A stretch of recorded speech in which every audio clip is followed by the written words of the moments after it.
Bonjour David, Hello, hello. Désolé, pas de souci. petite connexion. Alors, donc il est D'accord. 9h06. Pour rappel, du coup, pour les dernières arrivées, l'objectif de ce webinaire pour Vers le haut, c'est aussi de pouvoir transmettre ces informations aux personnes qui n'ont pas pu se connecter. Donc, en ce sens-là, on va enregistrer. Donc, pour ceux qui veulent couper leur caméra, vous pouvez le faire à présent.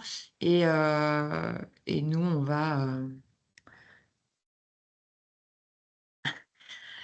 on va pouvoir commencer ensuite. Alors, je reçois encore quelques invitations.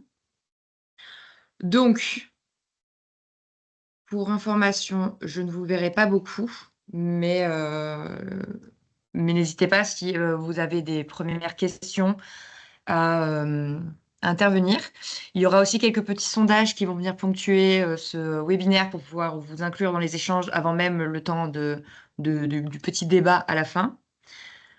Donc, c'est parti. Donc l'idée pour nous, vers le haut, d'aborder ce sujet, c'était de s'inscrire dans la continuité d'une étude dont je vous parlerai un peu plus en profondeur après. Euh, et pour en discuter avec nous aujourd'hui, on voulait réunir trois personnes qui étaient assez à l'aise sur le sujet, que ce soit de l'héritage des jeux, que ce soit le sujet des jeunes et que ce soit le volet aussi éducation. Donc, pareil, je vous présenterai juste après plus en détail donc Joseph Bruel qui est avec nous. Il y a Marion Bischoff aussi et David Blou. Donc non, j'allais dire c'est trois qui ont la caméra, mais d'autres ont la caméra, je le vois dès à présent. Donc, pour commencer rapidement, juste pour remettre en contexte, Vers le haut. Donc, Vers le haut, c'est un think tank qui a été créé en 2015. C'est un think tank, c'est une association de loi 1901 à caractère scientifique. C'est un groupe de réflexion, en fait, qui a été créé pour travailler uniquement sur les thématiques éducatives et jeunesse dans une période où on s'était aperçu qu'il y avait un manque de connaissances et de données pour travailler sur les jeunes, leurs besoins, et qu'ils soient enfants, adolescents, jeunes adultes, mais aussi la famille, les parents et tous les éducateurs autour. Donc ça a été de prime abord porté par des acteurs de la protection de la jeunesse, donc au premier rang duquel il y avait Apprentis d'Auteuil et Bayard et SOS Village d'enfants. Et donc aujourd'hui, on s'inscrit dans une triple dynamique, comme vous pouvez le voir un peu avec le petit schéma. C'est de renouveler le regard sur l'éducation, donc travailler sur le débat éducatif, placer les sujets d'éducation au centre, de fédérer les différents acteurs qui composent cet écosystème et évidemment donner la parole aux jeunes. Donc ça, c'est vraiment le triptyque dans lequel s'inscrit vers le haut. J'entends que quelqu'un a son micro. Notre démarche, du coup, elle a pour objectif de dépasser les clivages. On s'inscrit dans une démarche qui est transpartisane. Évidemment, on fait du plaidoyer et du porte-à-porte au niveau institutionnel. Pour nous, c'est important de faire remonter ce qui se passe sur le terrain et les besoins identifiés. Mais on ne s'inscrit pas, on est vraiment transpartisan. Donc, on part du regard des éducateurs, on va à la rencontre d'initiatives, on les met en lumière, on essaye de créer des ponts, de créer des partenariats, et après, on dessine des perspectives d'action, on fait des propositions. Donc sur ce sujet du sport petit changer d'éducation, donc comme je vous ai dit au tout début, on s'en est emparé il y a maintenant plus un an et demi. Euh, Ça avait pour objectif dans l'optique des JO, de se dire, bon, bah ok, les pratiques sportives, le sport, il n'est pas suffisamment mobilisé comme outil éducatif à l'école. Et inversement, la pratique sportive en dehors de l'école, elle manque clairement d'une ambition éducative. Donc avec ce double constat, on a mené un cycle d'études dont David Blue, présent parmi nous, est le rapporteur, qui a duré plus de 10 mois sur cette articulation entre éducation et pratique sportive. Donc ça a donné lieu à une trentaine d'entretiens, des focus group, un décryptage centré sur l'école inclusive, des chroniques radio, des interviews, évidemment pour l'aspect diffusion. Et on a donné la parole à des chercheurs, on a donné la parole à des initiatives, etc. Hop. Donc cette étude, elle a été réalisée en 3 temps. Donc le premier, en fait, on raconte un peu une histoire avec cette étude où on se rend compte qu'il y a eu un peu un rendez-vous manqué. C'est une partie qui est très étoffée historiquement et socialement. Donc il y a eu un gros travail de fond qui a été effectué par David sur cette partie-là. Donc je vous invite vraiment, vraiment pour les 3 parties, de toute manière, à aller, creuser cette étude que je vous enverrai en lien dans la conversation après. Parce qu'on apprend aussi par le corps et les émotions, on se rend compte que les pratiques sportives, elles ont une dimension ludique.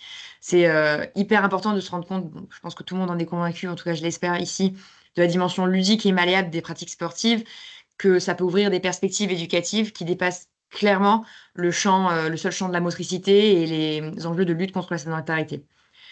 Donc après, on s'est rendu compte que l'éducation, elle a fait un peu la rencontre du sport. En fait, en s'emparant de l'objet sport, les enseignants, les travailleurs sociaux, des associations comme, de la protection de l'enfance ou de d'autres secteurs, ils se sont emparés de cet outil-là et ça a permis de montrer que, bah, la pratique sportive et l'outil sport permet la mise en réussite, le bien-être, le raccrochage scolaire ou encore l'insertion professionnelle d'énormément de jeunes en France et dans le monde. Et dans cette troisième partie, on a voulu vraiment aborder le volet de la réalité de terrain qui plaide pour une reconsidération réelle de l'activité physique et sportive à l'école, mais aussi plus généralement une éducation en mouvement, d'une éducation par le corps qui permet du coup aux jeunes de s'engager, dans un groupe, dans une activité, dans un nouvel, écosystème, afin de s'épanouir tout en répondant à des enjeux, majeurs, que ce soit en santé physique ou mentale. Voilà, pour faire un balayage très rapide de cette étude qui est bien plus étoffée et bien plus, en profondeur, avec de nombreuses pépites éducatives et des entretiens qui sont, intégrés, que je vous invite à aller retrouver. Et donc là, on va commencer un petit vrai-faux. Donc c'est un petit challenge pour moi parce que je suis toute seule, donc il faut que je lance en même temps le petit questionnaire pour vous. Hem, alors là, tac. Donc peut-être déjà si vous avez des petites questions ou pas, n'hésitez pas en tout cas à intervenir, à mettre dans le chat, toutes vos questions. L'objectif à la fin, c'est qu'on puisse prendre tout ça et en discuter, pour ouvrir le débat. Alors je vais démarrer. Normalement sur votre écran s'affiche une première question. Dites-moi si c'est le cas ou pas? Oui, très bien.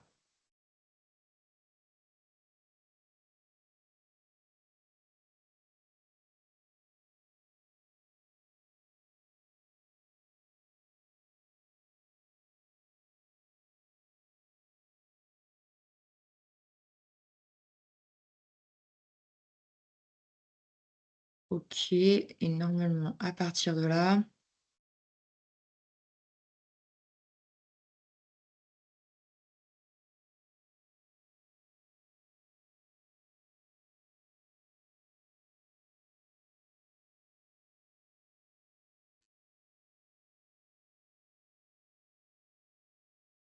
Alors juste une question, est-ce que vous répondez aux 5 questions d'un coup?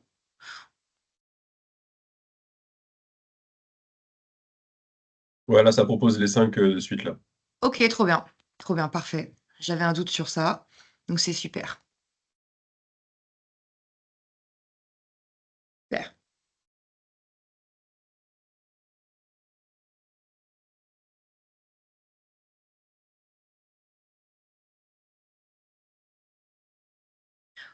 OK, normalement, vous avez aussi les bonnes réponses qui s'affichent, donc on va en discuter un petit peu à chaque fois et puis comme ça, après je pourrai moi laisser la parole, puisque je pense que vous m'avez bien suffisamment entendue. Donc sur la première, davantage de jeunes sont mobilisés dans une association sociale scolaire plutôt que sportive. Donc je vois que tout le monde n'a évidemment pas répondu, mais pour ceux qui ont répondu, il y a effectivement du 50-50. Sachez que la bonne réponse, c'est faux. 43 des jeunes ont effectivement un engagement associatif. Ça, c'est déjà énorme et en fait, on se rend compte que c'est 52 pour, une association sportive et c'est 47 pour une association scolaire ou sociale.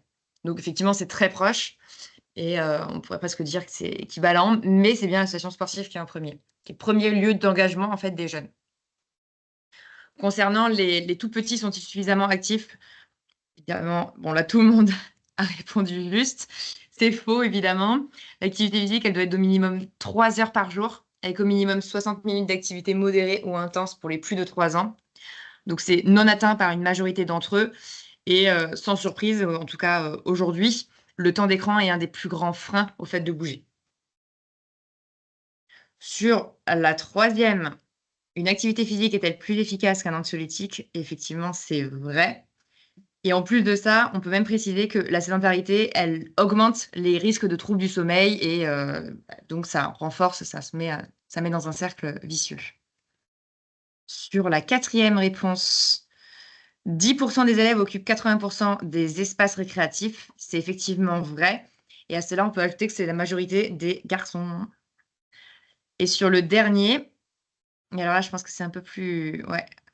Bon, vous avez une majorité, vous avez dit que c'est vrai, 4 enseignants de PS sur 10 sont professeurs principaux, 27% à avoir dit faux. Alors, je ne sais pas si ceux qui ont dit faux, c'est parce qu'ils pensent que c'est moins, mais sachez que c'est faux parce que c'est plus. C'est 6 enseignants de PS sur 10 qui sont professeurs principaux. Donc, c'est énorme. Et en plus de ça, on en parle notamment dans EB. On en parle notamment dans l'étude. C'est les premiers à être sollicités en conseil de classe pour mieux connaître d'autres aspects du jeune lorsqu'on se pose la question sur le jeune, qu'est-ce qui l'entoure, que ce soit dans sa vie à l'extérieur de l'école ou que ce soit sur sa personnalité. C'est vers le professeur d'EPS qu'on se tourne en premier. Voilà, voilà. J'espère que ça vous a mis en jambe pour la suite. Donc, pour échanger avec nous, effectivement, donc 3 personnes, donc David Blue, Joseph Bruel et Marion Bischoff. En premier, je vais céder la parole à David Blue, qui est donc le rapporteur de l'étude Le sport, terrain d'éducation, mais pas que, puisqu'il a aussi écrit 2 bouquins et publié, diffusé, produit un film qui s'appelle 21, Le sport des solutions, qui est à retrouver sur Eurosport. Voilà. David, je te donne la parole. Ouais, merci. Je ne sais pas combien de temps tu me donnes. Je vais essayer de balayer assez rapidement pour qu'on laisse la place à la discussion. J'avais noté quelques points qui s'affichent là, mais l'idée c'était plutôt de partager un petit retour d'expérience puisque j'ai eu la chance de pouvoir contribuer modestement à cette dimension héritage dès le début, en fait, dès la phase de candidature. Mais je pense qu'il y a un premier élément qu'il faut à avoir en tête quand on parle d'héritage, parce que c'est un mot qui est très utilisé, qu'on utilise facilement en ce moment, comme ces jeux ont été un moment extraordinaire, bah voilà, ça éveille pas mal ouais, d'enthousiasme, on va dire, ou de crainte aussi parfois. L'héritage, il n'est pas systématique, en fait. C'est pas quelque chose qui va euh, sortir comme ça par magie de l'organisation des Jeux de Paris 2024. De ce point de vue-là, je trouve que ce qui est intéressant de souligner dès le départ, c'est que bah, effectivement, il y a eu cette réflexion stratégique dès la phase de candidature. Dès 2016, en fait, il y a une direction de l'héritage qui a été créée avec Marie Barsac, qui est encore aujourd'hui, pour encore quelques semaines, directrice de l'impact de Paris 2024. Et à ce moment-là, ils ont réalisé un sorte d'état des lieux du secteur, du socio-sport, du sport impact, du sport à l'école, et sélectionné un certain nombre de programmes pour préfigurer ce que pourrait être les Jeux de Paris 2024, avec un argument un peu destiné à faire un peu de lobbying, mais avec cette idée aussi de poser les premiers jalons d'une stratégie qui serait amenée à évoluer par la suite. Et à l'époque, moi, je travaillais encore pour une association qui s'appelle Play International. Et on avait fait partie de ce programme-là. On avait pu développer un programme éducatif un ensemble de compétences de vie. C'est un programme assez ambitieux, hein, plusieurs centaines de milliers d'euros quand même, en France, en Haïti, au Burundi, au Kosovo. Donc dès le début, voilà, cette dimension héritage a été considérée comme quelque chose d'important dans la conception des Jeux de Paris 2024. Il y a aussi ESS 2024 qui a été lancé très rapidement aussi, différents incubateurs aussi pour émerger des idées et des porteurs de projets. Et à ce titre-là, je citerai l'association Kaboubou, qui a participé à l'un de ces ateliers et qui est devenue une ONG aujourd'hui, enfin une association qui compte une bonne dizaine de salariés, avec des antennes à Strasbourg et à Lyon, et une activité significative sur la création de liens en faveur des personnes exilées à travers le sport. Donc ça, je pense que c'est un premier point de départ qui est intéressant à souligner parce que ça n'a pas été toujours le cas dans les candidatures précédentes. Et à partir de 2018-2019, ce noyau en fait de stratégie, c'est développé avec la création d'une direction, avec un marché qui a été ouvert sur l'évaluation de l'impact. Et ça, je pense que c'est pas très connu, mais il y a une démarche d'évaluation qui a été initiée avec la définition d'indicateurs dès 2018-2019 et qui mène jusqu'à 2029. Donc il y a des agences qui sont mandatées pour évaluer l'impact des jeux sur du long terme, et on y reviendra. Il y a une autre initiative significative, je trouve, qui était la création d'un fonds de dotation qui, in fine, a quand même financé plus de 1100 projets et pour un total d'un peu plus de près de 50 millions d'euros. Donc ça aussi, c'est quand même significatif. Avec un programme d'accompagnement qui a été conçu, auquel j'ai eu le plaisir de participer et mis en œuvre, avec là aussi pas mal de chiffres sur le nombre de formations qui ont été octroyées, sur le nombre d'accompagnements individuels, un rapport de capitalisation qui a été élaboré, et pas mal d'autres choses. En fait, il y a aussi tout ce qui est autour de l'école, une génération 2024, avec le système de labellisation, un lobbying qui a été assez intense pour introduire les 30 minutes d'activité quotidienne au sein de l'éducation nationale, la semaine olympique et paralympique. Toute une dynamique qui a été portée par 2024, mais pas que, puisque ce sont aussi les fédérations sportives qui sont mobilisées, notamment dans l'UCEP par exemple. La mairie de Paris aussi a une démarche similaire et a mis en place des logiques. Et donc, je pense que ce qui fait consensus, c'est jamais en France, le sociosport ou le sport dans cette dimension-là n'a été aussi mis en avant à l'occasion d'un grand événement sportif. Quand on regarde la Coupe du Monde féminine de 2019 ou même avant, voilà, ça, on a cette chance en tout cas d'avoir cet éclairage-là, ces financements-là, qui ont permis en amont des Jeux quand même de booster pas mal de projets et qui ont encouragé l'implication de pas mal d'acteurs, notamment publics. Et je pense notamment à l'Agence française de développement qui, dans le sillage de l'obtention des Jeux de Paris, a mis en place une stratégie autour du sport et l'impact social qui est assez ambitieuse en fait et qui est même aujourd'hui dans le secteur des banques de coopération, il y a un rôle un peu de leadership dans le financement d'organisations de la société civile. Là aussi, c'est peut-être moins connu, mais il porte une coalition qui s'appelle Finance en commun, qui réunit toutes les banques de développement, où là aussi les sujets de sport deviennent un enjeu. Et en ce moment même, il y a des différents projets qui sortent entre l'AFD et le CIO. Il y a des perspectives sur Dakar 2026. Et 2026, c'est les Jeux Olympiques de la jeunesse. Et à moyen terme, il y a même potentiellement le Kosovo avec les Jeux méditerranéens en 2030. Donc ça n'existera pas sans les Jeux. Donc il y a cette dynamique-là qui a été enclenchée. Un mot quand même sur le fait que en fait, c'est difficile d'avoir un point de vue définitif, en tout cas d'analyser l'héritage des Jeux et l'impact des Jeux. Euh, D'abord parce qu'il y a quand même une stratégie qui est très orientée sur une dimension intangible. Vous savez sans doute, il y a beaucoup d'infrastructures qui ont été créées. Et souvent, quand on parle d'héritage, on parle d'infrastructures. C'est quelque chose qu'on voit, qu'on perçoit beaucoup plus facilement. Donc là, quand on parle de l'éducation, quand on parle de la structuration du secteur du socio-sport ou du sport impact, c'est des choses qui sont plus intangibles, même si, il ne faut pas oublier, il y a quand même certaines infrastructures qui ont été créées, qui vont rester.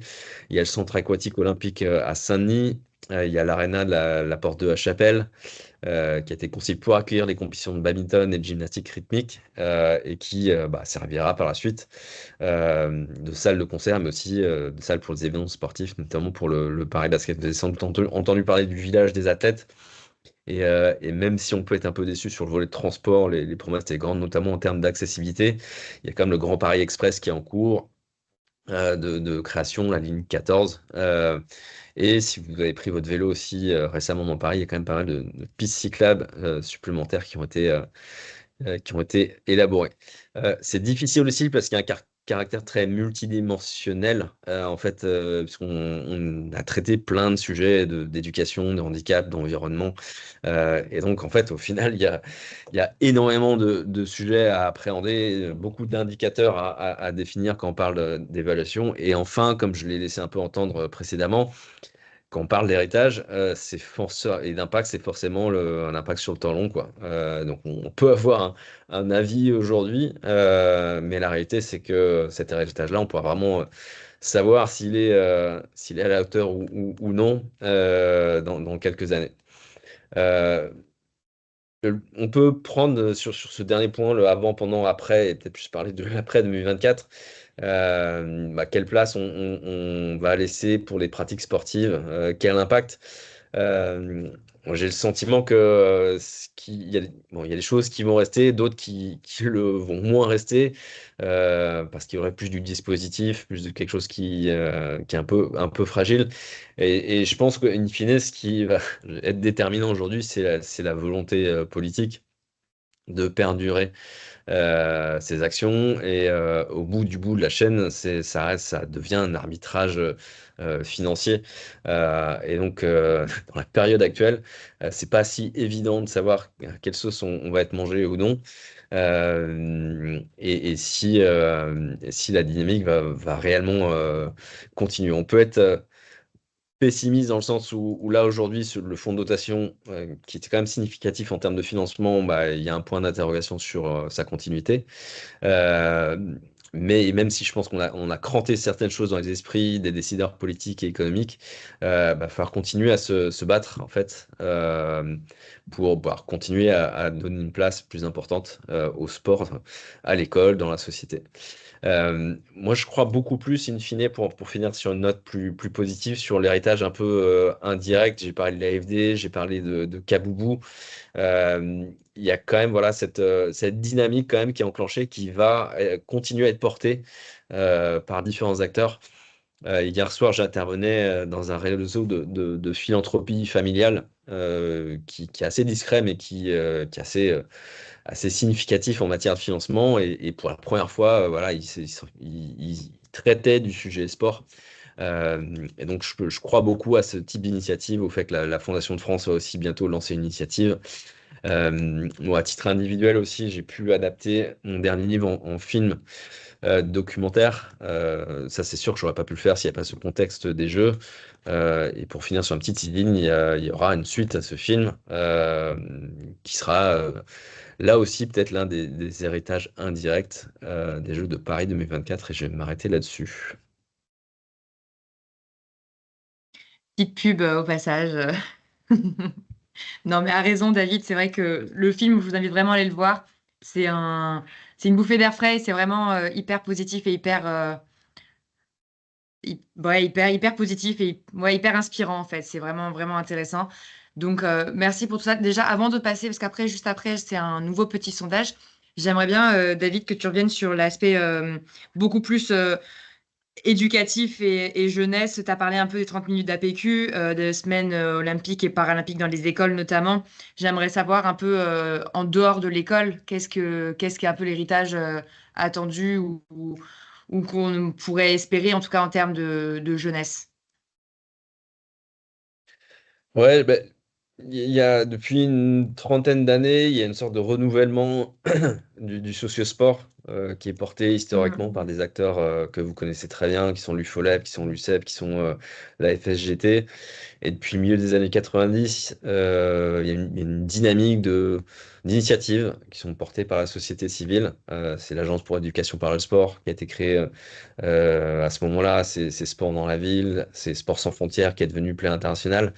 Donc on a un secteur qui est émergent, et l'un des gros enjeux pour l'éducation populaire en dehors de l'école, c'est la structuration de ce secteur-là, c'est son ancrage scientifique, c'est son ancrage conceptuel.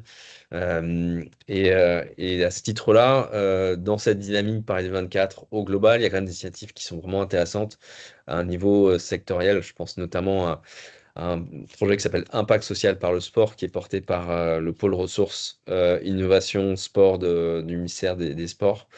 qui est situé au Crèves, Pays de la Loire, qui est porté avec différents acteurs associatifs qui sont engagés dans le champ de l'éducation. Je pense à Rebond notamment, et à différents laboratoires comme celui de Rennes 2. Et là, voilà, on a des choses qui sont structurantes, qui sortent et qui permettent vraiment de légitimer ce sort de tiers secteur de l'éducation par le sport, avec un enjeu derrière, et c'est étayé dans l'étude qui a été réalisée, c'est celui de la coopération et de la coopération entre les acteurs du mouvement sportif, les acteurs de l'école et les acteurs de ce tiers secteur. J'ai quand même le sentiment que les choses progressent et qu'il y a une vraie accélération dans la connaissance qu'ont les organisations des uns des autres. L'une des conditions du fonds de financement du fonds Impact 24 sur le volet national était la création de consortiums. Et de ce point de vue-là, je trouve que ça a eu un effet bénéfique. Ça a permis d'encourager, on va dire, différents acteurs à travailler ensemble. Et je pense enfin que au sein du mouvement sportif, ça a aussi éveillé certains intérêts. Alors, on va parler de la Fédération française de badminton, et Marion expliquera que cette dynamique, la dynamique qui s'est enclenchée, c'était bien avant les Jeux. Donc, ils ont bénéficié de ça, Impact 2024, mais c'était la ligne directrice. Mais il y a d'autres fédérations qui sont engagées dans cette voie-là, à la fois dans le champ de l'éducation, mais aussi dans le champ plus général de l'impact. Je pense à la Fédération française de cyclisme qui a développé un super projet de reconditionnement de vélos avec des chantiers d'insertion, et avec une vraie logique de pérennité. Ils ont été assez malins dans la manière, ils ont construit le projet en créant des process pour faire en sorte que en fait, les acteurs locaux, les districts, les clubs en fait, s'emparent de cette opportunité-là et puissent développer des synergies avec le territoire, et notamment avec les acteurs de l'ESS. Trop bien. Merci beaucoup, David, pour cet apport. C'était un peu, c'était un peu une surprise. Je n'avais pas forcément prévu de poser la question, mais je trouvais ça intéressant de revenir aussi sur cet aspect juste en dehors de l'école. Donc ensuite, juste avant de continuer un peu les interventions, surtout, je vous invite toujours à poser des questions si vous en avez pour des précisions, que ce soit en termes de sourcing, d'interrogation, de chiffres. N'hésitez pas, le boîte à conversation est ouverte. Ensuite, maintenant, je vais ouvrir le deuxième sondage afin de vous permettre de rebondir un petit peu, qui va permettre donc d'introduire notamment le prochain temps d'intervention. Donc, je vous invite à répondre.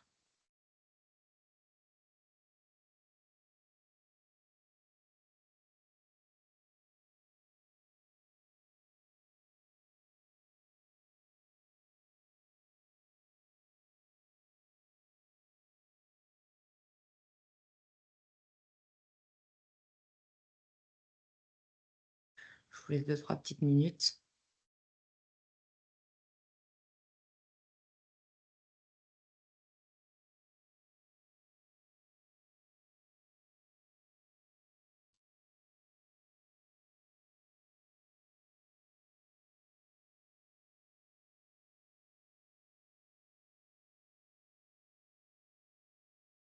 Alors, j'ai 13 réponses.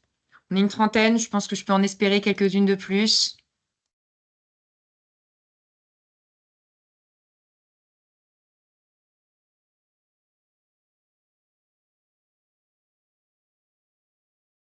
Alors, sur la première, en moyenne, un étudiant est assis 8 heures par jour, c'est vrai.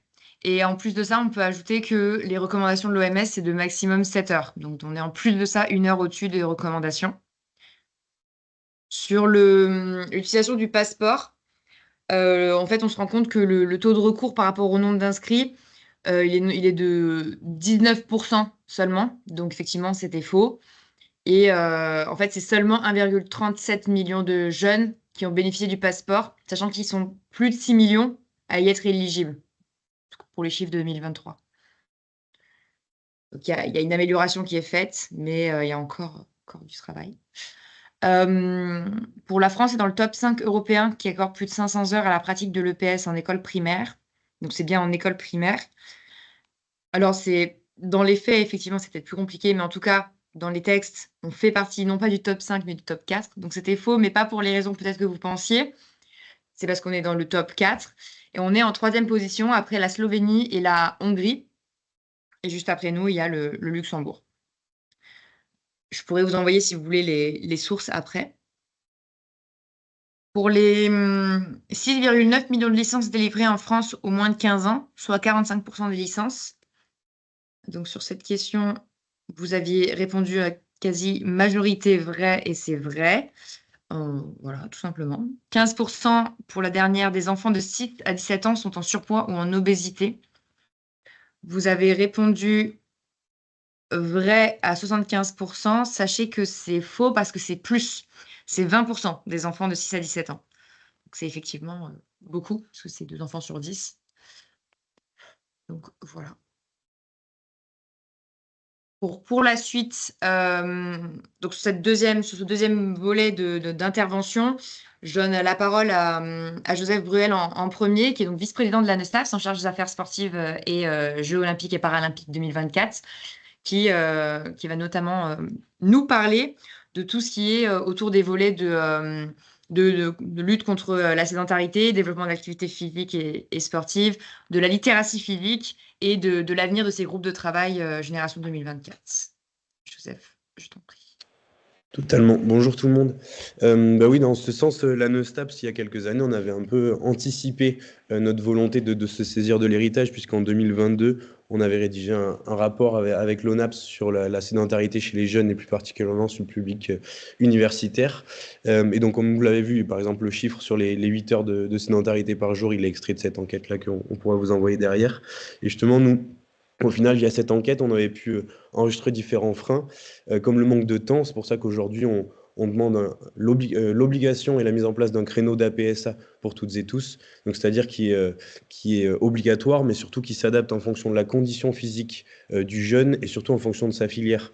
C'est qu'aujourd'hui, on ne peut pas demander un étudiant en médecine ou un étudiant en STAPS la même rigueur et l'obligation de pratiquer autant. Par contre, si on évalue sa condition physique, qu'on le redirige vers le bon interlocuteur et qu'ensuite on l'adapte en fonction de son temps et donc en fonction de sa maquette.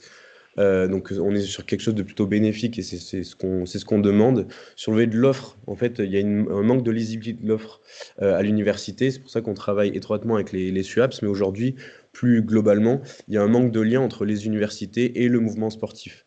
Il y a un manque de moyens des deux côtés. Et justement, si on arrive à mutualiser tout ce qu'on sait faire, que ce soit sur le volet éducatif ou universitaire d'ailleurs, c'est là où on a cette volonté-là. Il y a différents dispositifs qui ont été créés. On pourra y revenir là-dessus juste après, ce qui est plutôt positif. Et ensuite, sur le volet de la précarité à l'université, enfin, je vous en rappelle pas les chiffres, mais c'est un fléau. Et justement, par rapport à la pratique sportive, les jeunes aujourd'hui préfèrent utiliser leur argent pour la première nécessité, pour se loger, pour nourrir, etc., plus que pour pratiquer. Donc après, il y a eu des dispositifs créés comme le pass sport, etc. C'est ce qu'on va voir ensuite. Et plus globalement, le gros frein de l'université, c'est qu'il y a un manque de politique sportive. Aujourd'hui, à l'université, on a des conseils des sports, donc les conseils qui dirigent la politique sportive au final universitaire au sein des SUAPS. Mais ces conseils des sports, ils sont très peu mis en place et surtout, il y a très peu de liens avec le mouvement sportif, les services de santé étudiants, etc. C'est pour ça qu'on demande un élargissement de ces conseils. Pourquoi ? Pour qu'il y ait une réelle politique sportive et surtout qu'on invite le mouvement sportif à venir dans ces conseils des sports, donc au final, là où on décide la politique sportive de l'université, mais aussi qu'il y ait un lien de l'université vers le mouvement sportif. Aujourd'hui, par exemple, on veut parler sur les territoires des conférences régionales du sport. C'est par ça aussi qu'on voit un peu l'héritage à la Nostap, c'est qu'il faut qu'il y ait les personnes en charge de l'activité physique et sportive et les plus formées à l'activité physique et sportive des universités qui siègent au sein de ce mouvement sportif et donc de cette gouvernance qui est les conférences régionales du sport. Pourquoi ? C'est qu'aujourd'hui, si on prend le décret des CRDS, ce sont souvent les présidents d'université qui siègent ou donc personne, parce que justement les présidents d'université n'ont pas de sensibilité à l'activité physique et sportive. ou alors on n'a pas le représentant ou la représentante qui est en charge de tout ça. Donc voilà, c'est un peu le constat qu'on a eu fait à l'université, mais sur le volet héritage, il y a de nombreux dispositifs, comme le disait David, qui ont été créés et qui sont positifs. On a réussi à surfer sur cette dynamique à la Neustaps, mais aujourd'hui on est dans tous les groupes de travaux, typiquement comme sur le volet Génération 2024, et nous c'est ce qu'on essaye de dire au sein de ces groupes de travaux, c'est que, OK, il y a ce label, par exemple, Génération 2024, qui va valoriser les universités et les écoles qui mettent en place de l'activité physique et sportive et qui garantissent de l'activité physique et sportive pour les jeunes. Mais par contre, du coup, il y a encore des limites. C'est que on veut garantir un lien entre le mouvement sportif et les écoles et les universités. Mais aujourd'hui, autre que par le conventionnement au sein du label Génération 2024, on ne va pas au-delà. On ne va pas dans les gouvernances, comme je le disais tout à l'heure. Même encore, nous, ce qu'on veut de ces dispositifs, c'est qu'ils soient l'idée et qu'il y ait une vraie politique au niveau national. Là, on peut se féliciter et on en est très content que de la création de la commission héritage au niveau national le 12 septembre, donc qui est toute récente, et c'est ce que demandait la Neustaps. Mais aujourd'hui, il faut qu'on arrive à évaluer tous ces dispositifs, donc avec cette commission-là, que chaque personne et donc institution qui est en charge de ces dispositifs, on l'a vu par ID24, on avait sorti un dossier de presse sur qui reprenait quoi. Et donc, par exemple, sur le Génération 2024, ce sera le CNOSF. Et donc justement qu'on arrive dans cette commission à prendre les têtes de file sur cet héritage-là, et justement qu'ils évaluent ces différents dispositifs et qu'après on en dégage des feuilles de route et qu'ils puissent avoir une résonance territoriale aussi. C'est ce qu'on demande, c'est que par exemple le label Génération 24, il y a un manque de lien entre l'EPS et l'APS et que ça se rejoint au final sur les territoires. C'est que on est un consortium de l'activité physique et sportive et du développement du sport pour tous au final sur les territoires, avec un lien entre les écoles, les universités, etc., qu'on arrive à regrouper sur les territoires, parce qu'au national, on arrive à le faire. Je ne sais pas si j'ai répondu à la question, Alexa. Je ne sais pas si c'est que moi, mais on ne t'entend pas, Alexa. C'est sûr que si je coupe mon micro, il faut peut-être repenser à le remettre. Il me semble pas que tu aies abordé, en tout cas dans la profondeur, le concept de littératie physique, dont on aborde notamment nous aussi dans l'étude, mais notamment, je sais que la Neustaps est en train de développer un projet avec la Fédération française des clubs omnisports, et je pense que c'est intéressant dans cette perspective d'aller un cran plus loin et d'intégrer la réflexion pour l'héritage des Jeux et l'héritage surtout de sport au-delà de lutte contre la sédentarité. Ça peut être intéressant de... Totalement. Au final, c'est ce qu'on veut de cette commission. Je parlais de cette commission héritage, mais au final, on regroupe tous les acteurs du sport scolaire et universitaire qui gravitent autour de cet écosystème. Et justement, c'est ça aussi la littératie physique, c'est de se mettre ensemble tout autour de l'EPS et de l'APS, et au final de redonner la place centrale du sport au sein de la société. Nous, c'est ce qu'on pense de l'héritage et ce qu'on voit de l'héritage à la Neustaps. Du coup, comme tu le disais, Alexandre, c'est que l'objectif là pour nous, pour la Neustaps, c'est qu'on vient de créer un copil de la littératie physique, où on a les fédérations qui œuvrent le plus pour la littératie physique, où on a le CNOSF qui est en son sein, on a l'UCEP, l'UNSS, la Neustaps, on a la FFSU, la FFCO, la FSGT, et justement ce copil il est voué à s'ouvrir. Et ensuite, on a une première échéance qui va arriver. Nous, on vient de créer le festival EducSport. Donc c'est un festival qui sera tourné autour de la littératie physique, qui sera en mai prochain, et on veut aussi créer un moment d'héritage justement une réflexion autour de l'héritage sur cet événement, où on aura trois volets de ce projet. On aura le volet tournoi, qui sera une pratique inclusive avec des jeunes du premier, second degré, qui va jusqu'à la maternelle, et aussi des jeunes universitaires, ou même qui sont dans l'insertion sociale par le sport, dans des organismes d'insertion sociale par le sport. Et ensuite, on a le volet vraiment village, pratique libre, où on sera tous ensemble on valorisera tout ce que ce copil a fait tout au long de l'année autour de la littératie physique, avec des stands partenaires, etc. Et ensuite, sur un dernier volet culturel, où on veut mettre aussi le côté artistique du sport. Et au final, c'est tout ce que veut et tout ce que fait la Neustaps depuis 25 ans, c'est que dans toutes les thématiques, et tout, que ce soit sociale, éducative ou sportive à proprement parler, c'est ce qu'on met en avant sur toutes les thématiques qu'on traite et tout au long de l'année au niveau du sport. Et au niveau de l'école, comment aller un cran plus loin? Parce qu'on parle beaucoup encore, et tant mieux, c'est bien déjà qu'on en parle, de tout ce qui est sport santé, mais comment aller un cran plus loin en parlant tout simplement d'éducation par le sport? Comment permettre cette bascule? Oui, complètement. Bah, déjà, il faut améliorer la formation des professeurs de PS et professeurs des écoles. Il faut que quand on dit qu'il faut remettre le sport dans une place centrale au niveau de la Mhm. société, au final, bah, si on dit que le sport doit avoir une place centrale, il doit avoir une place centrale au niveau de l'école. C'est de là que tout part, c'est de là qu'on crée une habitus.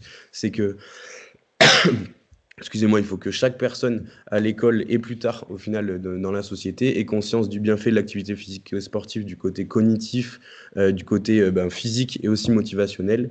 Et c'est via l'EPS. On a parlé 30 minutes d'APQ, mais il y a, il y a un manque aussi de politique, de ligne politique sur ces 30 minutes d'APQ. C'est pour ça que cette commission héritage est intéressante, mais ce qu'on demande, c'est que du coup, il y ait des réelles tombées sur les territoires et sur les 30 minutes d'APQ au sein des écoles.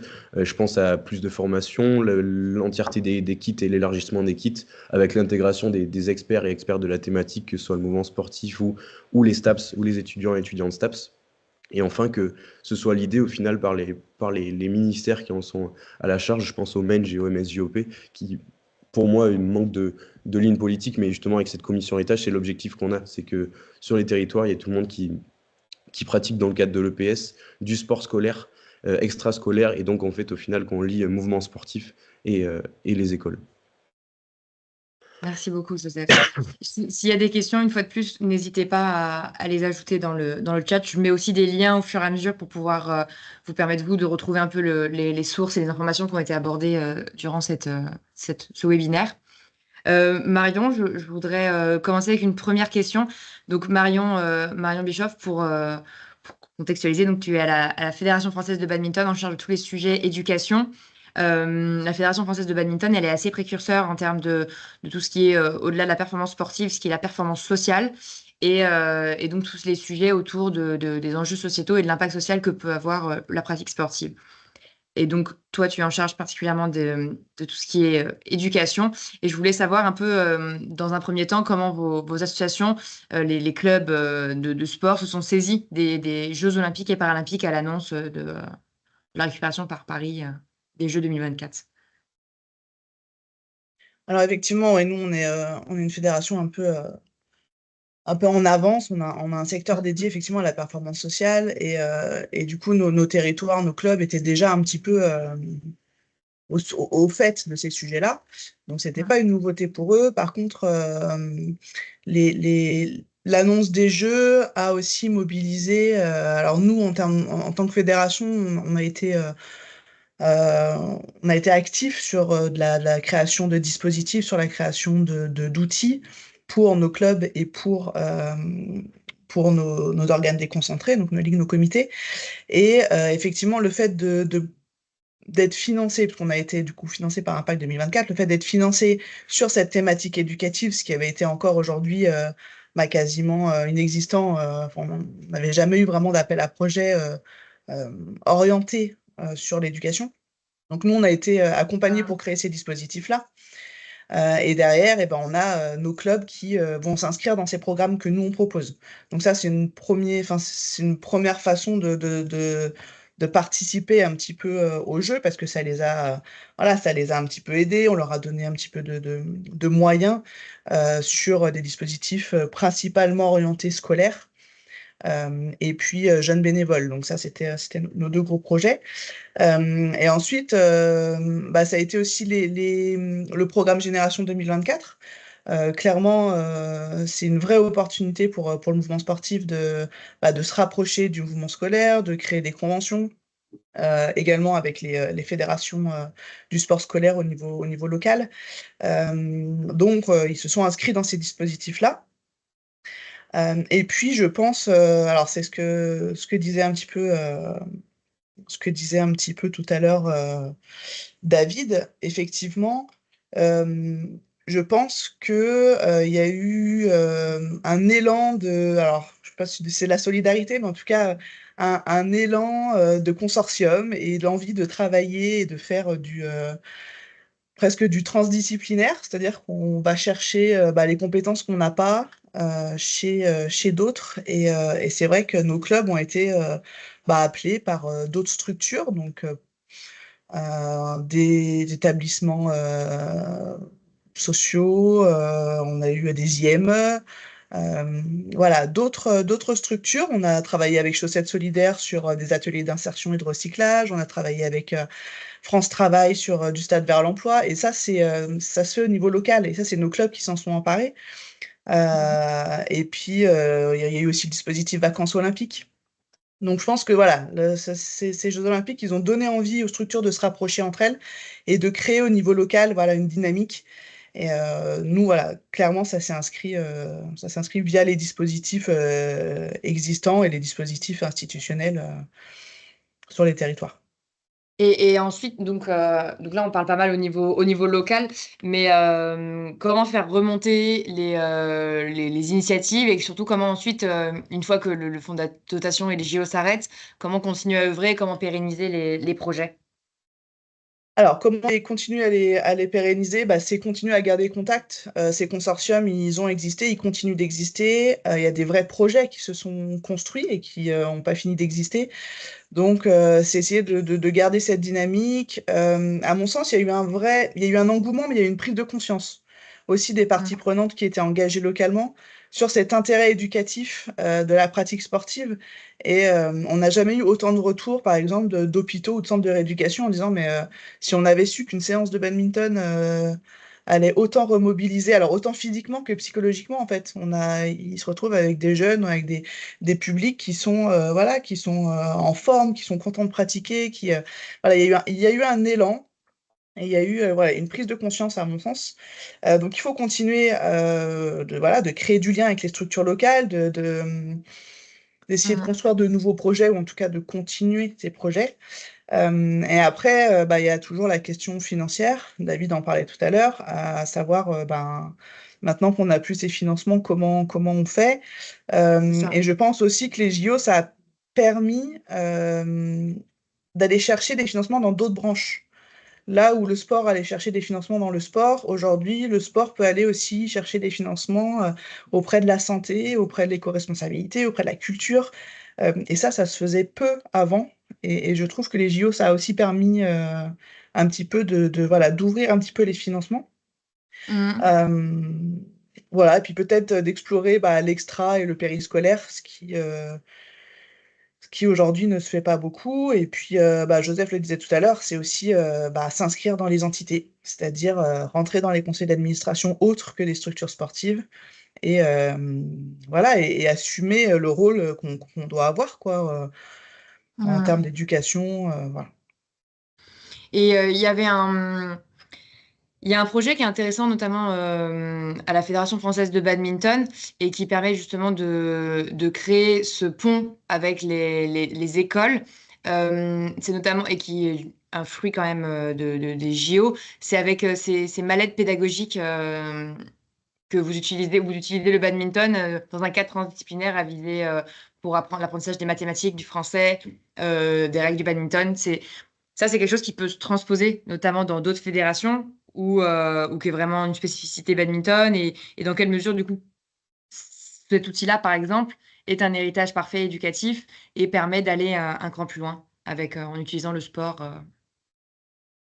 Alors nous, effectivement, on a créé une mallette pédagogique à destination des enseignants, où l'enfant apprend via les maths, via le français, l'histoire géo, on apprend un peu plus sur la culture badminton. Donc c'est utiliser le badminton comme un outil sur d'autres matières. Mmh. Je pense que oui, ça pourrait être, enfin d'autres fédérations peuvent complètement en faire quelque chose, même sur le sport en général, une culture sport. Donc ça, oui, c'est totalement transposable et c'est un héritage voilà, des JO pour nous. Et l'idée, c'est de continuer à faire grossir cette mallette-là avec d'autres ateliers et peut-être y ancrer des petits ateliers sur justement les JO pour pas les oublier, quoi, pour les intégrer un petit Mmh. peu plus. Il y a un autre projet qui est lui, pareil, beaucoup plus centré dans la Fédération française de badminton, qui est la Junior Academy. Si c'est possible en dire deux mots, parce que je trouve ça intéressant. Je crois dans les inscrits avoir vu d'autres fédérations inscrites, donc je pense que ça peut être quelque chose d'intéressant de communiquer dessus. Alors, la Junior Academy, pour le coup, c'est vraiment un dispositif qui a été possible par Impact 2024. Ok. Enfin, grâce à Impact 2024. Donc, c'est un dispositif, c'est une formation et un accompagnement des jeunes entre 13 et 17 ans sur les premières fonctions bénévoles. Donc, voilà, ils s'inscrivent, nous, on leur fait quelques formations en distanciel sur la responsabilité, sur comment communiquer. On a pas mal de thématiques plutôt générales et quelques thématiques spécifiques un peu plus techniques. Et à partir de là, on les rassemble 2 ou 3 fois dans l'année autour de grands événements sportifs pour qu'ils soient complètement imprégnés de qu'est-ce qu'un bénévole, c'est quoi un tournoi aujourd'hui à haut niveau. Voilà, c'est une vraie expérience éducative plus qu'une formation en fait, parce qu'ils repartent pas avec un diplôme, ils repartent avec une expérience et peut-être l'envie de s'investir un peu plus dans les prochaines années. Donc on a entre 40 et 50 jeunes par an qu'on accompagne comme ça sur la saison. Et l'idée, c'est de les suivre à 5 ans, 10 ans, 15 ans et voir si ça a servi à quelque chose et si on peut renouveler un petit peu aussi nos dirigeants et nos bénévoles qui aujourd'hui prennent un petit peu du recul. On le sait qu'il y a un vrai recul du bénévolat. Et notre objectif, c'est vraiment de former et de motiver cette nouvelle génération à s'investir dans leur club au niveau local. Et, sur ces jeunes, j'aurais une dernière question. Donc les jeux ont certainement suscité une hausse, enfin, on va le voir prochainement dans les prochains chiffres qui sortiront, une hausse, un sursaut dans les licences sportives, dans les inscriptions, que ce soit dans les sports où il y a eu beaucoup de médailles ou non. Mais moi, j'aurais une question, c'est en fait une double question. Déjà, comment les accueillir et ensuite comment les garder, ces jeunes qui s'inscrivent, puisqu'en fait, on se rend compte qu'il y a un gros turnover dans les inscriptions, dans les nouveaux licenciés, notamment lorsqu'ils sont adolescents, enfin jeunes enfants et jeunes adolescents. Donc ensuite, donc en fait, comment euh, imprégner en eux cette envie de pratiquer, de bouger. Alors sur les licences, on est bien d'accord. Nous, on n'a jamais été aussi haut en si peu de temps. Donc je pense qu'il y a un vrai impact JO. Là où on était à 60 000 licences l'année dernière, on est à plus de 100 000 là. Donc ça, en 2-3 semaines de rentrée déjà, on explose les chiffres. Donc c'est super. Maintenant, effectivement, il faut les accueillir, ces jeunes. Alors, il faut les garder. Moi, c'est une question à se poser. Voilà, on a une réalité qui est le zapping. Aujourd'hui, les jeunes passent d'une activité à l'autre, d'une année sur l'autre. La vraie question, c'est de savoir, est-ce que la pratique, elle répond simplement pas à leur attente, c'est-à-dire qu'elle n'est pas assez éducative, elle n'est pas assez inclusive, etc. Ou est-ce que finalement, c'est pas un avantage aussi de s'essayer à différentes pratiques, parce que ces jeunes, ils ont besoin aussi d'apprendre d'autres choses, de se confronter à d'autres jeunes, d'apprendre d'autres sports.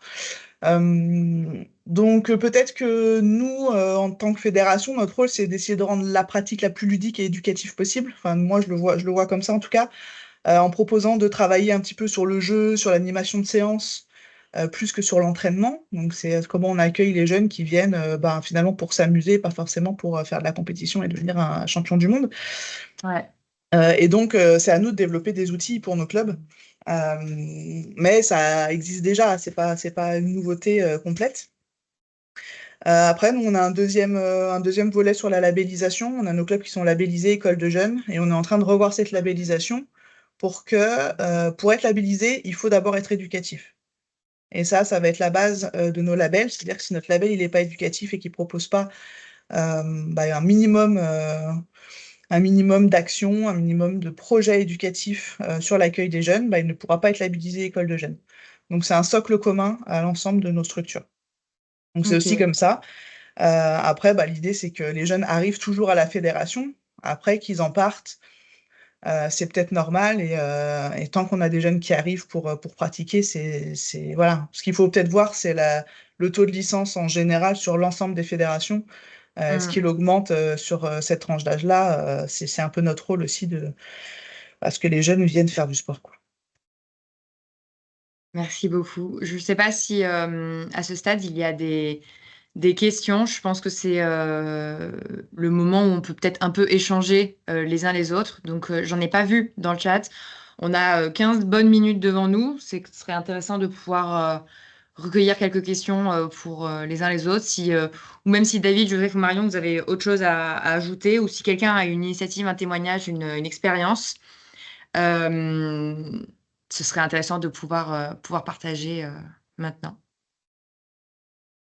Mmh. Première question est toujours la plus difficile à prendre, mais il ne faut pas hésiter.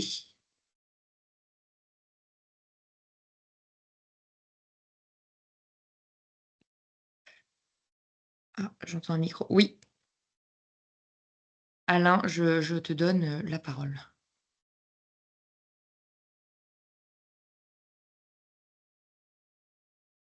Faut activer le micro. Je sais pas si c'est à moi de le faire manuellement, mais je ne crois pas.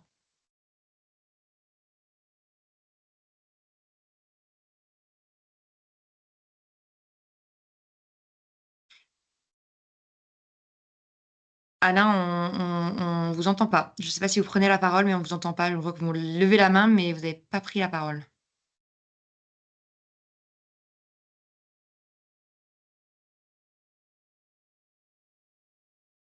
Thomas, peut-être que tu prends la parole en attendant, que Alain puisse ouvrir Ouais. le micro.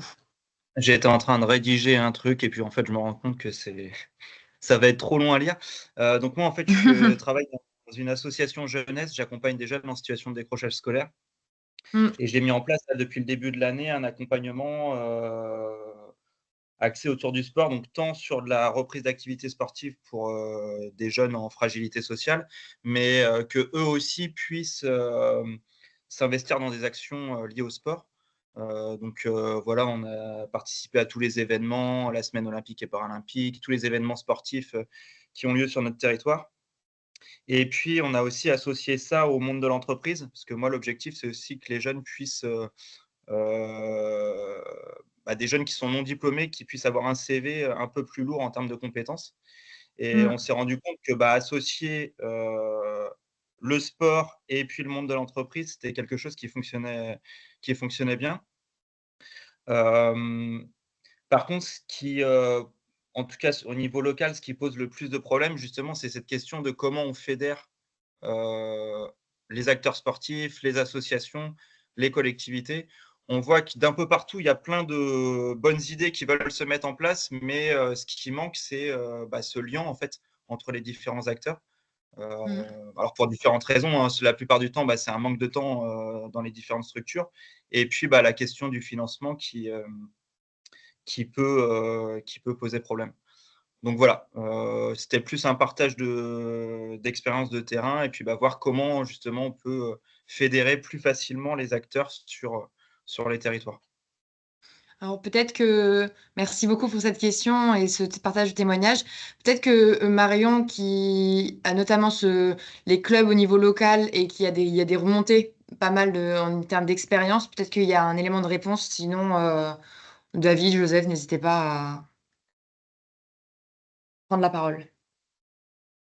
Oui, alors c'est toujours compliqué parce que cette volonté-là, faut qu'elle émane aussi des dirigeants et il faut que on va dire que les ressources humaines soient possibles et les ressources financières. Après, au niveau budget, effectivement, plus on se rapproche d'autres structures et plus on peut mutualiser aussi les financements, les ressources humaines. Donc c'est toujours intéressant d'aller euh, d'aller vers des consortiums avec d'autres associations c'est aussi aller sur les événements de la ville pour rencontrer les acteurs. Enfin, il y a pas de secret aussi, hein, les, les éducateurs ou les élus qui ne vont pas sur les événements pour aller à la rencontre des autres, à un moment, on peut pas créer de consortium, on peut pas créer du lien.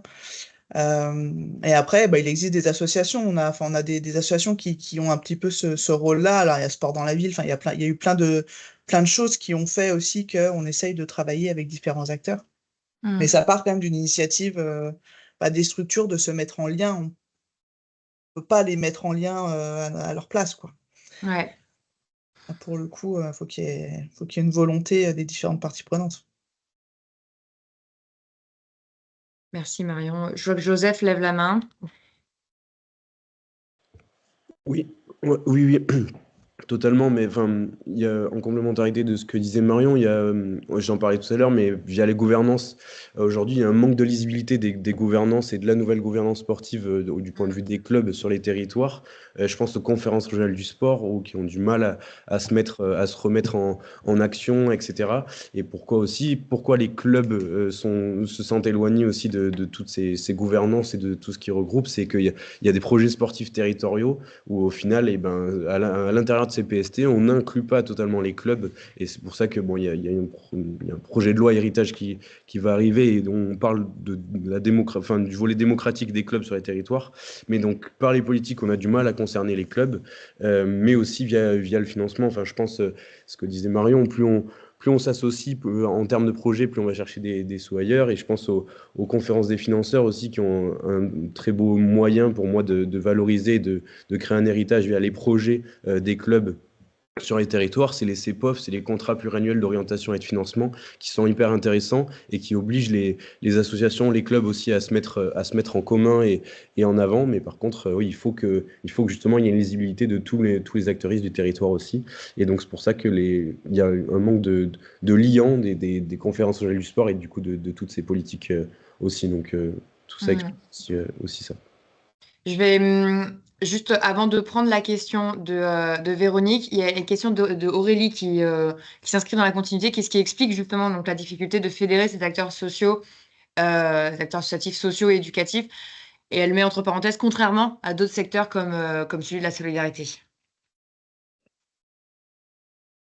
Ouais, je peux peut-être dire un mot. En fait, Mmh. enfin, je trouve que ça serait injuste de rejeter la faute aux individus qui sont sur le terrain et qui sont confrontés à ces problématiques. Dans la mesure, en fait, c'est ce cloisonnement, en fait, il est organisé. On n'a pas pensé le sport, l'éducation de manière stratégique, globale pour la société. Il y a d'un côté le PS, de l'autre côté le mouvement sportif, encore de l'autre ce tiers secteur qui essaie de se créer une légitimité.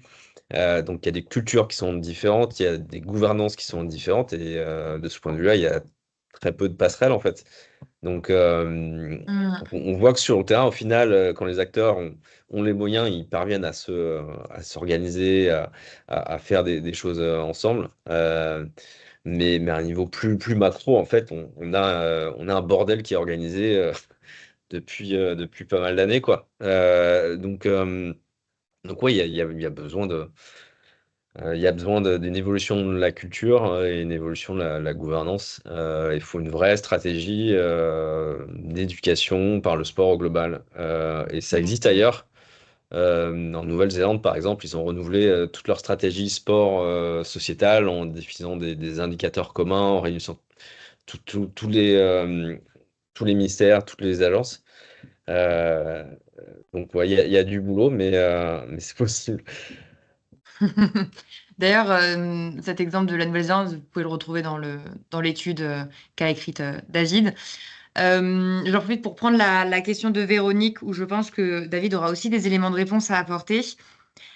Comment éviter que le soufflet ne retombe et que du coup et comment permettre du coup que la place du corps à l'école soit renforcée? Je t'ai identifié David, mais Ouais. d'autres. Non, il y a plein. Enfin, c'est une question très, très pertinente et je pense que la réponse, elle est multiple. Mm. Je redirais ce que j'ai dit tout à l'heure, c'est qu'au bout du bout, il faut des moyens financiers, quoi. Donc, il faut qu'on aille chercher, chercher des thunes. Et ça signifie, bah, voilà, enfin, ne pas lâcher quand on parlait de comité héritage, de loi héritage, etc. Faut qu'on soit exigeant. Faut qu'on aille chercher les financements privés, notamment les acteurs qui sont pas sur le sport. Et ça, je pense qu'on le fait pas encore suffisamment bien. C'est-à-dire qu'il y a il y a plein de fondations, il y a plein d'acteurs privés qui sont sur l'éducation, qui sont sur l'inclusion sociale, qui sont sur l'égalité homme-femme, et qui perçoivent le sport comme juste le sport, en fait, comme une activité physique. On a tout un enjeu d'aller leur montrer qu'en fait, le sport, c'est aussi un formidable outil d'innovation sociale, un super outil Mm. pour atteindre d'autres objectifs que ceux qui sont le sport à proprement parler. Ouais. Donc ouais, ça passe par plein de choses différentes, mais je pense qu'in fine, il y a de ça. C'est effectivement aussi ce qu'évoquait Marion tout à l'heure lorsqu'elle disait que effectivement avec les JO, ça a ouvert déjà les perspectives des clubs ou des différentes initiatives au niveau local qui se disent ah mais en fait je peux aller chercher des financements, des appels à projets ailleurs que juste dans le secteur sportif et en tout cas aller dialoguer avec des personnes qui sont pas que dans le secteur sportif. Donc c'est vrai que cette ouverture-là, c'est peut-être une première étape. Je vois que Patrice lève la main depuis un moment. Juste Ouais. dernier point, juste pour compléter Ouais. dans la partie tactique, et je pense que pour faire ça, il faut aussi s'appuyer sur les financeurs privés qui sont déjà convaincus et qui font autre chose que du sport. À titre d'exemple, il y a la Fondation Société Générale qui a une vraie partie sport, mais qui fait d'autres choses. Et quand c'est des pairs qui parlent à d'autres pairs, c'est autre chose. Donc c'est aussi travailler avec ces structures-là qui vont pouvoir progressivement élargir le cercle des convaincus. Mhm. Patrice, c'est à vous. Il faut remettre votre... Ouais, parfait. Oui, bonjour à tous, Patrice Lebuc, Ligue de tir d'Auvergne. Donc pour rebondir par rapport à ce qu'avait dit Joseph ou David, moi je suis dans les territoires, je suis responsable de la formation et du développement sur mon territoire, sur les 4 départements auvergnats.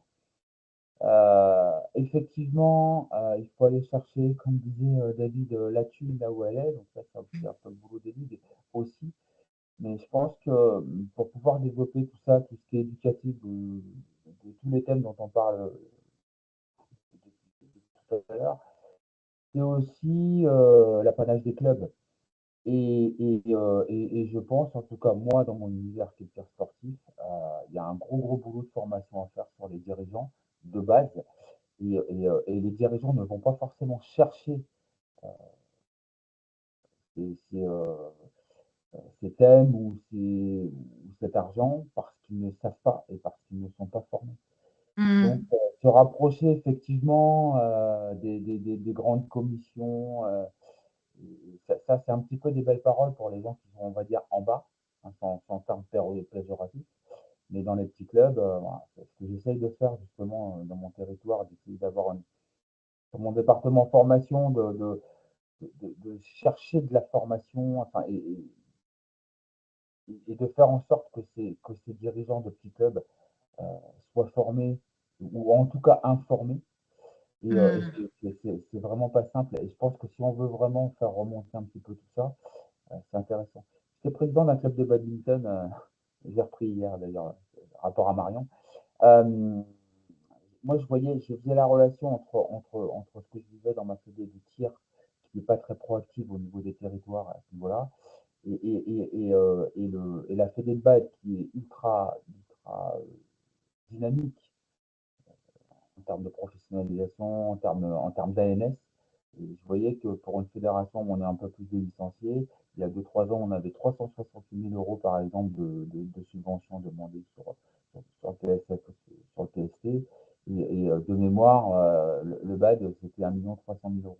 Ça veut dire qu'en fait, il y a des fédérations qui sont super dynamiques en bas par rapport au club, et il y en a d'autres un petit peu moins. Je pense que la formation du dirigeant de base, euh, elle est importante et pour nous, les ligues ou fédérations, c'est quelque chose à ne pas négliger pour pouvoir développer tout le système. Effectivement, on en revient au problème crucial de la formation. Effectivement. Deux grands sujets, les thunes et la formation. Effectivement. Est-ce qu'il Ouais, y en a un mais de...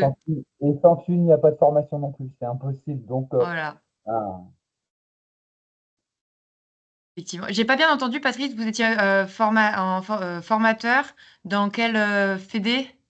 moi, je suis responsable de la formation et du développement sur la Ligue de tir d'Auvergne, sur les 4 Ok, départements auvergnats. ligue de tir, j'avais pas entendu. Et merci beaucoup. Je ne sais pas si quelqu'un veut rebondir sur ce témoignage et sur ces sujets encore qui malheureusement reviennent. Ouais, Aurélie Robin, j'ai vu que tu levais la main aussi.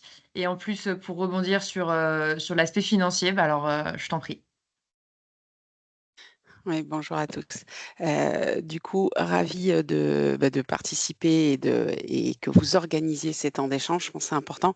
Moi, je suis de la Fondation Société Générale et donc je rebondis un petit peu sur les derniers échanges qu'il y a eu, mais où je suis tout à fait alignée sur le volet 1 de la formation parce que je pense que c'était intéressant d'avoir le témoignage de la Fédé de badminton, dire à la fois d'avoir le volet éducatif au sein des fédés, c'est-à-dire c'est sport et éducation, et de l'autre côté, d'amener aussi des associations qui remobilisent des jeunes et qui travaillent sur d'autres sujets d'inclusion sociale et tout ça, vers aussi la pratique sportive, et y compris la pratique en club. Et je pense que là, il y a encore des chemins à se croiser et un petit peu de travail pour tout le monde, en sachant que nous, on est effectivement la Fondation Société Générale, on a un axe, entre autres, mais un axe éducation fort sur la jeunesse, et on a un champ d'application sur l'éducation par le sport. Donc typiquement, on ne fait pas partie des bailleurs identifiés sport parce que pas équipementier, pas marque ou autre, ou pas organisation nationale ou internationale. Mais par contre, nous, depuis le départ, on croit effectivement au pouvoir du sport pour révéler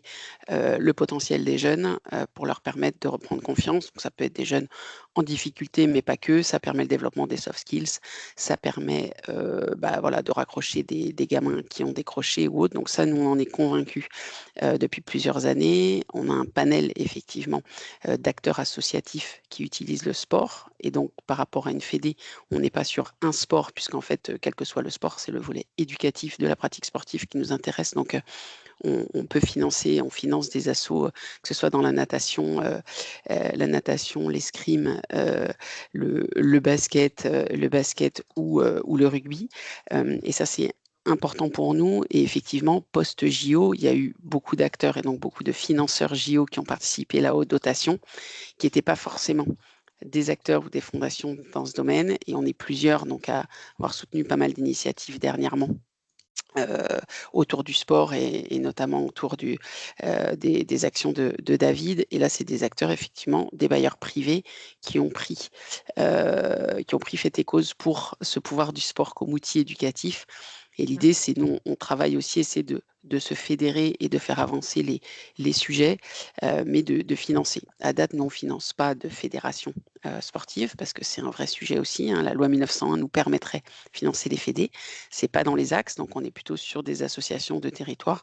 Mais on essaye, nous aussi, de travailler à la mutualisation des pratiques entre associations. Et je pense qu'effectivement, c'est vraiment cette rencontre-là pour faire le lien avec les fédés, de continuer, nous, à financer et, comme disait David, d'aller en chercher d'autres. Et en ça, la mesure d'impact est clé parce que dans des fondations et chez des bailleurs privés, en fait, on rend des comptes quand même à nos structures, on dépense de l'argent, on doit rendre des comptes. Et c'est vrai que ce travail où on était un petit peu à la traîne en France sur de la mesure d'impact de l'activité sportive, ça tend à changer un petit peu. Et donc, je pense que c'est comme ça aussi qu'on attirera de nouveaux bailleurs privés sur ce champ du sport. Donc ça, c'est important de continuer à le faire. Et nous, on essaye de le faire autant que faire se peut aussi avec nos petits camarades. Et le deuxième point, je reviens sur ce volet vraiment éducation, où je pense qu'il y a un rapprochement à avoir, d'amener les fédés, les clubs avec des bénévoles et autres, mais à amener sur un champ éducatif, c'est-à-dire sportif, mais aussi éducatif, et l'inverse pour les associations qui cherchent à faire de l'inclusion sociale et autres, mais qui peuvent vraiment structurer des pédagogies autour du sport. Et je pense que là, unis, on arrivera à aller un peu plus loin. Donc voilà, un petit témoignage à chaud. Merci. Merci beaucoup Aurélie. Je profite pour continuer sur les témoignages. Alors déjà, effectivement, sur ce volet fondation, David l'avait abordé et je pense qu'effectivement, il y a beaucoup de pédagogie à faire, mais ça va dans le bon sens, j'ai l'impression. Alain donc n'a pas réussi à résoudre son problème de micro et donc je vais lire ce qu'il a écrit. En tant que représentant du SNEP FSU, donc le syndicat des profs d'EPS, au vu des problèmes de santé et d'inégalité de pratique, il faut démocratiser la culture sportive. L'école est un lieu essentiel. Il faut aussi œuvrer ensemble, EPS et monde sportif, qui sont donc complémentaires.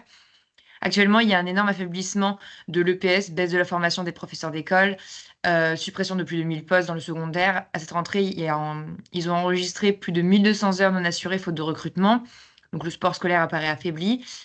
Le SNEP FSU porte des campagnes d'héritage pour développer l'EPS, 4 heures sur toute la scolarité, UE obligatoire en licence, porter le budget du sport à 1% du budget de l'État, un plan d'équipement structurant et économique responsable notamment. Sur les 30 minutes en primaire, nous demandons leur transformation en EPS, parce que objectif éducatif et sportif.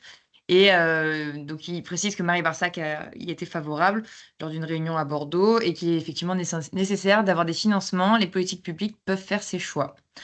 Voilà.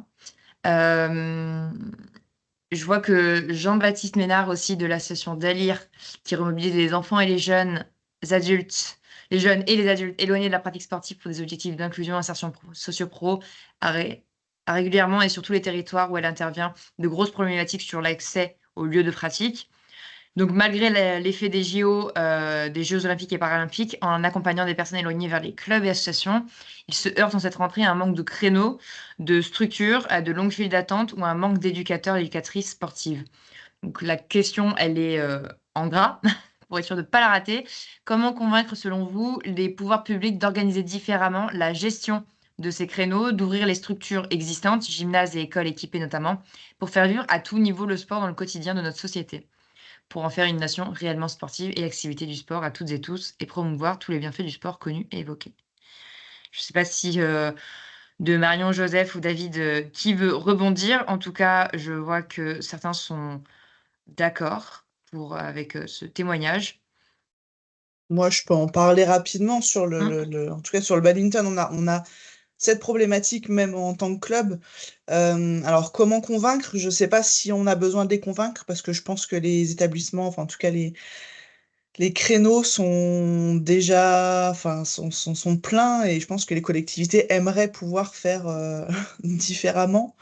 Peut-être qu'aujourd'hui on manque de structure par contre. Là, il y a je pense qu'il y a un vrai souci sur l'implantation de nouvelles structures qui coûtent très cher et qui demandent un financement multiple, puisque les collectivités ne peuvent pas aujourd'hui assurer le financement d'une structure.